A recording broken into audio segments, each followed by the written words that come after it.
So after nearly 4 years of waiting, Mr. Wick, are you back? Yeah, I'm thinking I'm back. And what a glorious return it was. Now here's a quick spoiler warning for the whole John Wick series, so you've been warned.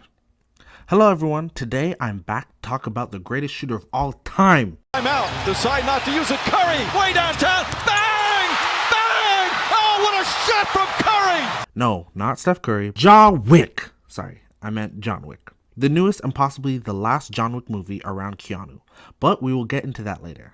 And yes, I know it's a little late, but I was sick. But better late than never. But never late is better. Okay, Drake, no need for the call out. See, this is why I listen to Pusha T. Anyway, here is my review. Before we get into the review, this video is sponsored by my Patreon, which is linked below, and my next video on what the future of the John Wick series could look like, which will come out next week, so subscribe so you don't miss out on that video. Anyway, John Wick Chapter 4 is the newest movie in the John Wick series, and what seems like a final conclusion to John's story. A series that proves the lengths dog owners would go for their pets. We have returning stars such as Ian McShane as the New York Continental manager, the recently deceased Lance Reddick as the Continental's concierge, Sharon, Matrix alumni Laurence Fishburne as the Bowery King, newcomer martial arts star Donnie Yen as the blind assassin and John's friend, Kane, Shamir Anderson as the tracker, and Bill Skarsgard as the High Table's Marquis Vincent de Gramont. And of course, Keanu Reaves returns as the titular character, the one and only John Wick. This film starts off with John continuing directly from the last movie. The High Table is still after John Wick after the mayhem he has caused in the last 3 films, starting over his Fucking dog. The High Table has gotten rid of the last Marquis and given extra powers to the new one, Vincent de Gramont, and he starts his reign by blowing up the Continental and killing concierge Sharon.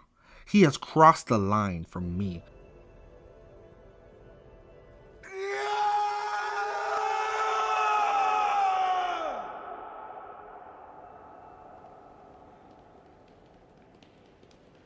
And he is gonna have to die. John is hiding out in the Continental Osaka, whose manager is an honorable friend and his daughter is the concierge. At this establishment, they train as ninjas in a brilliant piece of world building, allowing us to see even more of the scope of the table and its various sections. When the High Table tracks John down, using Kane, an old friend of John's, by threatening to harm his daughter, the chase is on. This leads into lengthy fight sequences, which the John Wick franchise has always done well. The use of shurikens, nunchucks, bows, and katanas add a new dynamic to the fight choreography that has definitely been more focused on gun fu in this series. But don't worry, we will get that here too. It is as crisp as ever.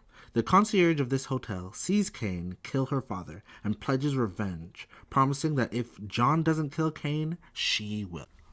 John, after narrowly escaping from the High Table and the tracker, goes to Winston to mourn Sharon and is given the idea to take on de Gramont one-on-one in a duel to end the violence, as it is the rule of the High Table, but to do this he must first have the support of a mafia family. Well, this is going to be a problem since in John Wick 3, John screwed over the only family he had, the Ruska Roma crime syndicate.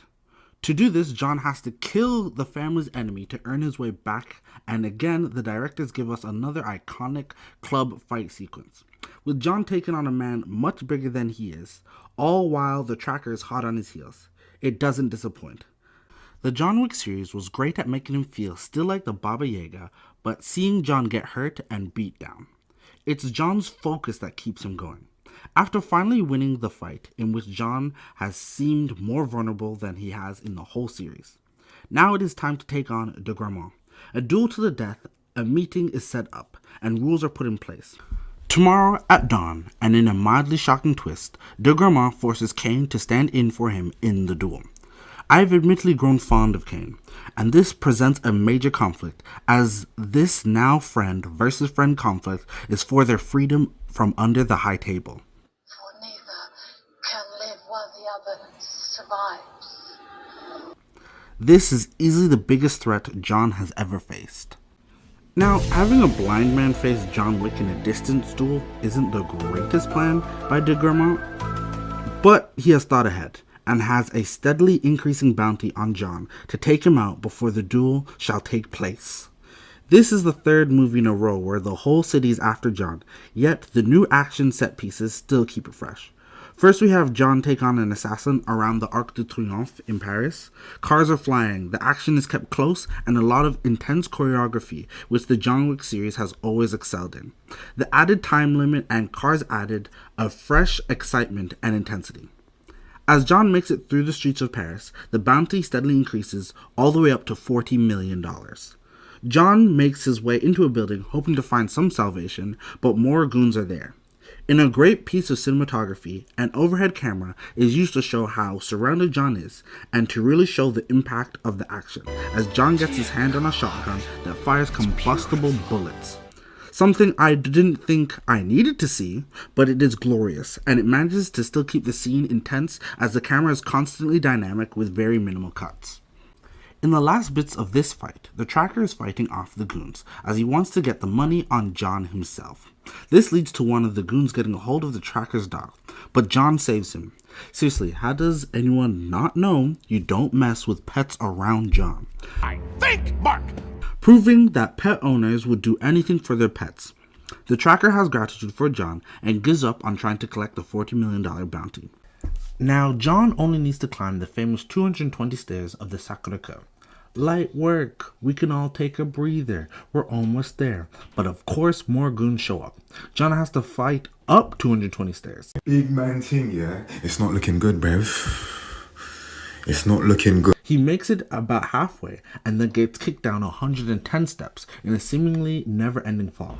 Damn! A few moments later. The sun is just beginning to rise. Time is running out, but the tracker and Kane show up and show out.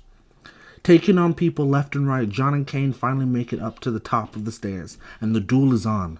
They walk their 20 paces and aim at each other, and miraculously they both miss a deadly shot. Then the same at 15 paces. Honestly, the most unrealistic part of the movie. At 10 paces, Kane hits John, knocking him down as John clutches to life. Vincent de Gramont decides he wants to inflict a killing blow on the infamous Baba Yaga. Winston laughs and reminds de Gramont that John still has bullets in his gun. It was at this moment that he knew. He fucked up.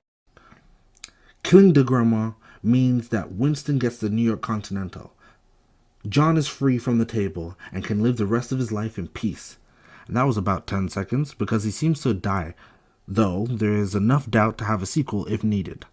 Finally, Kane is free to be with his daughter without the threat of the table. Then, in the first post-credit scene of this franchise, Kane returns to Paris to reunite with his daughter, but is approached by the vengeful Akira, who brandishes a weapon. Akira and Kane spin off anyone? We could have a Kill Bill type situation. Any takers? John Wick Chapter 4 is a great action movie that expands on its lore and keeps the action free-flowing and exciting. Unfortunately, the story isn't as good as the first three, though who really comes to see a John Wick movie for the story? Also, at times between action sequences, you could really feel the length of this movie, as it is the longest in the series. For that reason, Still feeling a decent to strong 8. So that is my recap, review, and rating of John Wick Chapter 4. This was a great conclusion to John's story. He has died and joined his wife and puppies into the afterlife, after what seemed like him going through the 7th layers of hell to get there. Although he is gone, the world John Wick has built has a path forward. To see my take on that, remember to like, comment, and subscribe, and join my Patreon, as your support will go a long way. Till next time, bye. By the way, if you learn anything from the John Wick series, it should be never to mess with people's pets, because remember, it's never just